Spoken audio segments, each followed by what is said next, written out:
Hi, my name is Drew Badgley. I moved down to the Regent Park community about 7 years ago, and I moved here to do an internship with the Salvation Army, and I currently work for the Salvation Army in the neighborhood, and this is my favorite place to be.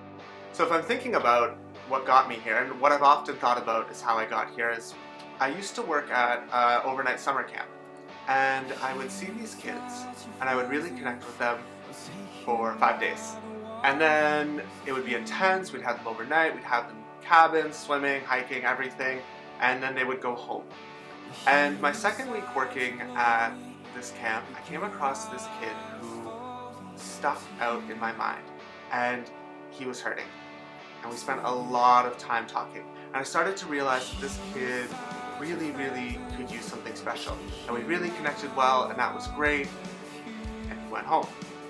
And the next summer I went back working at that camp, and he came back again. And so I saw him again, and that was excellent, and we reconnected, and this was good, and spent a lot of time and seeing how things had changed for him and what hadn't, and then he went home. And so my third summer of this, I started to be praying in my heart over and over again, God, I want to be in a place where I could do this, but where this is just life. This isn't something that's just summer camp, but it's something that actually just continues to happen over and over again. And then I heard about this program called Ignite, and it was a one-year internship program, and I said, no, I'm never doing that. But then God kind of said, this is a way to make that dream happen. And so I took the plunge and moved down here, and everything's been happening since then, and it's been crazy and wild, but this is really home. But as I've been spending time here, and over the last couple of months, I've been reflecting more and more about how it is that I got here and what this place means to me. And I've been realizing more and more God's been bringing prayers to mind, and He's saying it wasn't actually those prayers that I was answering when I brought you here. But I used to be praying as a kid, simple prayers, God, where are you? I want to know where you are, and I want to see you. And then He brought me to this place, and He brought me here.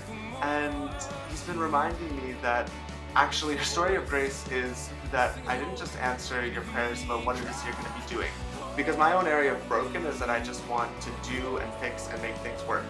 But that God was saying, I'm actually answering those prayers and saying, I want to show you where I am. So being involved in this neighborhood, I get to bump shoulders with tons of people who are really struggling.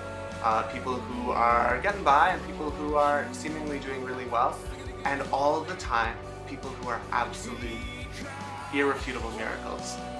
Because when life's comfortable, you can kind of get through and people expect that things just kind of go well, but when life is hard every single day, when all of the cards are stacked against you completely, if you make it through it all, it's a miracle.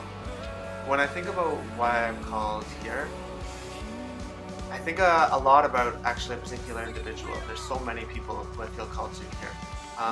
There's one person who so often comes to mind.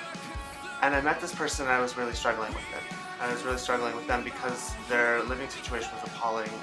They faced every possible struggle you could imagine, and I watched them just kind of grow up in that a bit. And God said to me, this person is someone who you have to love. And I was struggling, and I was crying out to God all the time, just like, how on earth could you possibly redeem this person? If you could redeem this person, you could redeem anyone. Except years later, actually, this person is teaching me how to pray. And this person is showing me what it means to love God. And this person is showing me what it means to be a light. And I have no doubts that this person is going to change the world. And so I put a challenge before God that this is impossible for you, that you could redeem this person. Except He plunked me down in front of them and said, watch me what I'm gonna do, and remember this. And I think what a privilege it is to say to God, where are you? And then to have Him put you in front of someone and say, watch me at work. Because not only am I here, but I'm not doing something. I am making something happen. And there's no doubt in my mind that there's nothing that could happen in this person's life without the Spirit of God, because this kind of thing just doesn't happen. But I have the great privilege of being able to see it, and constantly blows my mind. And there are struggles to be faced, and there are challenges still for this person to overcome. But they stand to me as a testament of what it is that God does, and is what encouraged me to stay here and really solidify my call here, because why would I ever want to leave where God is doing such amazing things? So when you're from Regent Park, you're from Regent Park. This is the place where you're from. More than you're from Toronto, more than you're from Canada, more than you're from anything else, you are from Regent Park.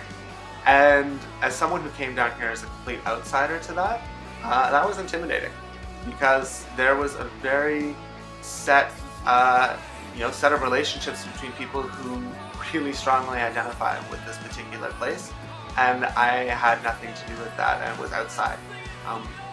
But I quickly realized that this is the place where actually, because people are so good at connecting to each other and are so committed to community, the good and the bad that comes with that, but because people are so committed to actually just being connected to each other, that you actually can enter into that.